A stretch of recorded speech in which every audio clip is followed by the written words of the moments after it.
Here's one. A year ago on New Hampshire's seacoast, we got a report on a very real invasion and a very real problem, the exploding green crab population in the coastal Northeast. This spring, in Biddeford, we checked in at the University of New England's Marine Lab for an update. Are you sitting down? Unfortunately, you see the problem getting worse. Absolutely, yes. Not that marine sciences professor Marcus Friedrich isn't trying to figure out why. Green crabs first reached the East Coast about 200 years ago via shipping from Europe.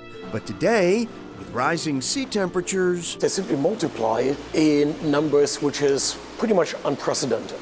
And then they lead to competition with native species, eat all the available food, and therefore leads to millions of dollars of damage. simply put, green crabs don't play well with our region's native species, Jonah crabs and rock crabs. Now, you might wonder, why can't the bigger hometown boys and girls fend for themselves against the meaner but smaller green bullies? The green crabs don't eat the adult Jonah crabs. They go for the juvenile ones. For starters, Friedrich and his team are trying to figure out why green crabs are so much hardier and harder to kill than our native species. So, Marcus, I take it this is not actually a little mini Marine Planet Fitness for crabs. It is a treadmill, which allows us to really measure how well those crabs can perform in a semi-controlled environment. As if all that wasn't bad enough, in recent years, the green crabs have opened up a second front from the north, invading the Gulf of Maine from the Canadian Maritimes.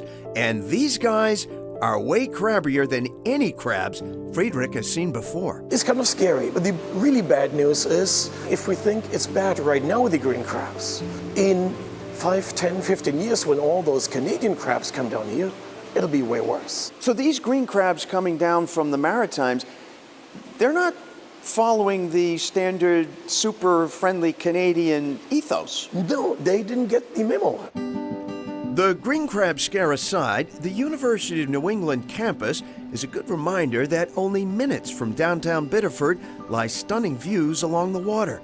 There is famous Biddeford Pool, but a more hidden gem with more expansive views is nearby. We're at this peninsula that's sticking out in the ocean. You have to go pretty far north or south to find another kind of prominent spot like this. Doug Hitchcox is with the Maine Audubon Society, which owns East Point Sanctuary in Biddeford. It's kind of that beautiful, rugged coast of Maine, and then does a great job kind of catching birds. The bird life here is extensive, sometimes attracting snowy owls into May. But Hitchcox knows not everyone is looking for a variegated flycatcher. There's a great trail system here, trails that go right around the coast, right up to the water. You can see out to Wood Island, which has a beautiful lighthouse. Since the Audubon Society also owns most of the 35 acres of Wood Island, our curiosity was piqued.